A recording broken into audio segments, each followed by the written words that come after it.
هي الحلقات تحفظني بآيات من القرآن، هي الحلقات تملأني بحب المصطفى العدنان، هي الحلقات تحفظني بآيات من القرآن، هي الحلقات تملأني بحب المصطفى العدنان، وأخلص نيتي دوما لرب واحد ديان بروح ملؤها طهور.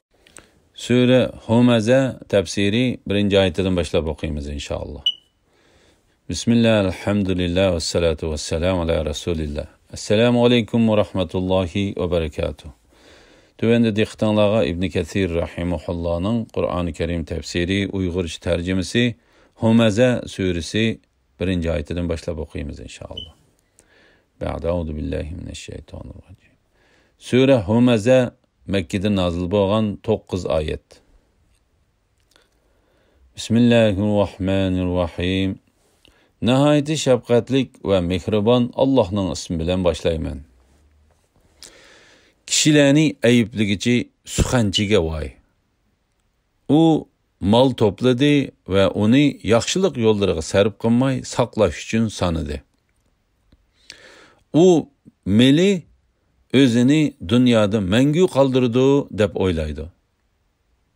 Hargiz undaq emas. U cho'qim Hutamaga tashlanadi. Hutamaning nemiligini qandoq bilalaysan? U Allah'ның yandırgan otudur ki, onun alemi yüreklerge yetip bardı. Ula çokum devzakka solunudu. Egiz türüklerge bağlanıdı.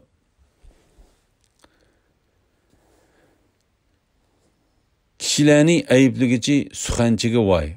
Yani kişilerini söz ve hareketleri bilen kemsitken kişiga vay. O mal topladı ve onu yaxshilik yo'llariga sarf qilmay saqlash uchun sanadi.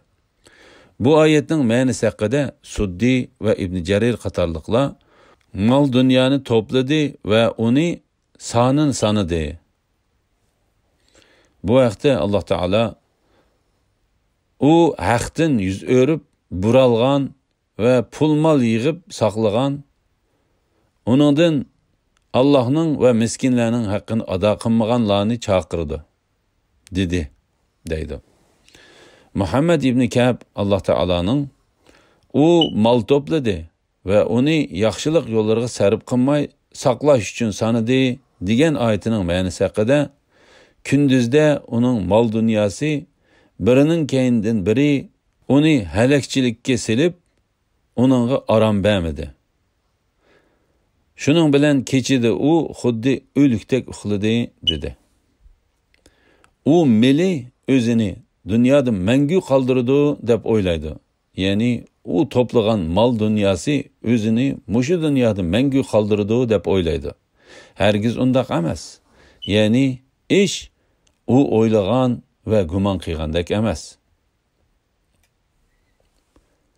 U cho'qim Hutamaga tashlanadi. Ya'ni mal dünya toplap onun sanını sanıgan o kişi kirgen kişini parçalap taşlıgıcı devzak boğan Hutamaga taşlandı. Şuna Allah Teala mındaq dedi. Hutamaning nemilikini qandaq bilalaysan? O Allah'ның yandırgan otudur ki onun alemi yüreklerge yetip bardı. Sabit Banani ot ulanı ula terik altıda turganda köydürüp ta ki ulanın yüreklerigice bardı. Bu ulağı boğan azapның en yukarı pelligi çıkkan vaktidir dep bu azaptan korkup yıklap ketdi. Muhammed İbni Ka'b ot onun tenideki hem azalarını yalmaydı. Ot hatta onun yüreği tutuşup onun geliği yetkende onun tenigi yeni qaytıdı, dedi. La ilahe illallah Muhammed Resulullah.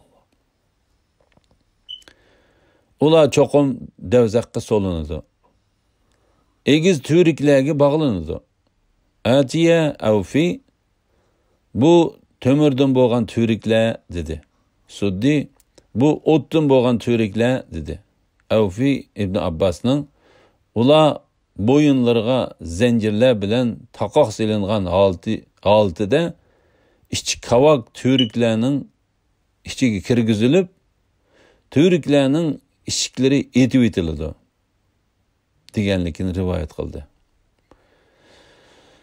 La ilaha illalloh Muhammad Rasululloh. Alhamdulillah, Alloh taolo shukrlar bo'lsin. Shuning bilan sura Humazaning tafsiri tugadi. Va sallallohu ala Muhammad va ala alihi va sahbihi va sallam. Assalomu alaykum va rahmatullohi va barakatuh.